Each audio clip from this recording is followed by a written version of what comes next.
Hello friends, welcome to my new mini blog. আশা করি সবাই ভালো আছো আর আমিও ভালো আছি। এই যে দেখো, ইফতারের আগে আজকে ভাবলাম একটু তেলে ভাজা বানিয়ে নিই। আজকে বানাবো আলুর পকোড়া। হ্যাঁ, এটা খুব সুস্বাদু হয়, খুব মজাদার হয়, আর বাড়িতে থাকা জিনিসপত্র দিয়েই খুব সহজে বানিয়ে নেওয়া যায়। এই যে দেখো, আলুটা গ্রেট করে নিয়েছি আর তাতে মশলাগুলো দিয়ে নিয়েছি। এখন সামান্য পরিমাণ আদা রসুন বাটা দিয়ে নিলাম, আর লবণ দিয়ে নিয়েছি, আর তাতে দিয়ে দিলাম সামান্য পরিমাণ চাট মশলা দিয়ে, ধনেপাতা আর লঙ্কা কুচি এইসব দিয়ে, আর সাথে দিয়ে দিলাম বেশ একটু বেশি করে পেঁয়াজ দিয়ে দিলাম। দিয়ে তারপরে পরিমাণ মতো বেসন দিয়ে হাতে করে মাখিয়ে নিলাম আর কি। জল টল লাগবে না, কারণ আলু গ্রেট করলে এমনিই জল বেরোচ্ছে, তো সেটাকেই ভালোভাবে মাখিয়ে নিলাম।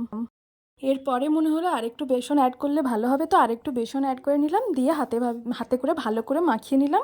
এই যে আমার রেডি হয়ে গেছে। এখন কড়াইয়ে তেল বসিয়ে দিয়ে ওগুলো আস্তে আস্তে ছোটো ছোটো পকোড়ার আকারে ছেড়ে দিলেই, উল্টে পাল্টে ভেজে নিলে রেডি হয়ে যাবে আলুর পকোড়া। আর ভীষণ ভালো লাগবে, রোজার মুখে তো খুব মজাদার লাগবে। সাথে সেরকম কিছু ইনগ্রেডিয়েন্টস নেই যেটাতে তোমার শরীরের পক্ষে কিছু ক্ষতিকর হবে, তো এই জন্য এটা বানিয়ে নেওয়া। তারপরে এই যে ছোলাটা ভেজে নিয়েছি আলু টমেটো পেঁয়াজ এইসব দিয়ে, এটাও খেতে খুব ভালোই লাগে। যাই হোক, এই যে দেখো আমার একদিকটা ভাজা হয়ে গেছে, আরেক দিকটা উল্টে নিলাম। এগুলো মাম্মামের জন্য লঙ্কা ছাড়া বানাচ্ছি, এরপরে আমাদেরগুলো একটু বেশি করে লঙ্কা দিয়ে সুন্দর করে বানাবো। তো এই যে হয়েই গেল প্রায়। এরপরে দেখো বাকিগুলো রেডি করা হয়ে গেছে, ফল কাটা হয়ে গেছে। এই যে খেজুর, আপেল আর মুসাম্বি, পেঁপে, এই যে ছোলা আলু ভাজা, আর আদাটা খেতে তো খুব ভালো লাগে। তোমরা কে কে রোজা খুলে আদা খাও এটা আমাকে একটু জানিও।